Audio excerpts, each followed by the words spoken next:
నమస్తే అన్న అందరికీ నమస్కారం. కువైట్లోని భారతీయ దంపతుల ఏకైక కుమారుడైతే మరణించడం జరిగింది.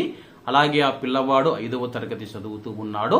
ప్రస్తుతం కువైట్లో మనం చూసుకుంటే స్కూల్లో చదువుతూ ఉన్న విద్యార్థులు ఎవరైతే ఉన్నారో అనారోగ్యంతో చనిపోవడం చాలా బాధాకరం. స్థానిక మీడియా తెలిపిన వివరాల ప్రకారం యునైటెడ్ ఇండియన్ స్కూల్లో 5వ తరగతి చదువుతూ ఉన్న ఇడెన్ వర్గీస్ బీను కువైట్ లో మృతి చెందాడు. అనారోగ్యం కారణంగా పర్వానియా ఆసుపత్రిలో చేరిన ఆ పిల్లవాడు జనవరి 23వ తేదీ గురువారం ప్రాణాలు విడిచాడని చెప్పేసి స్థానిక మీడియా పేర్కొంది. డేన్ బీను వర్గీస్ మరియు మను ఆమె వచ్చేసి ఆరోగ్య మంత్రిత్వ శాఖలో నర్సుగా పనిచేస్తూ ఉంది.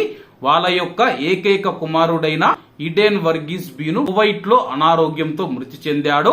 అలాగే కేరళలోని తిరువల్లం నుంచి వీళ్ళైతే కువైట్ కు రావడం జరిగింది. గత కొన్ని రోజులుగా ఆరోగ్యం బాగోలేకపోవడంతో పర్వానియా ఆసుపత్రిలో చేర్పించడం జరిగింది. అలాగే అతను చికిత్స పొందుతూ మరణించాడు. అలాగే యునైటెడ్ ఇండియన్ స్కూల్ ఒక ప్రకటనలో ఈ విషయాన్ని తెలియజేసింది. వారి యొక్క విద్యార్థి ఇడెన్ వర్గీస్ అకాల మరణం పట్ల తన యొక్క హృదయపూర్వక సంతాపాన్ని తెలియజేసింది. ప్రస్తుతం ఈ యొక్క విషయం మనం చూసుకుంటే చాలా పిల్లవాడు అనారోగ్యంతో చనిపోవడం పట్ల కువైట్ లోని భారతీయ తల్లిదండ్రులు ఎవరైతే ఉన్నారో మీ యొక్క పిల్లల పట్ల చాలా జాగ్రత్తగా ఉండండి. వాళ్ళ యొక్క ఆరోగ్య విషయంలో చాలా జాగ్రత్తగా ఉండాలని చెప్పేసి కోరుతూ ఉన్నాను.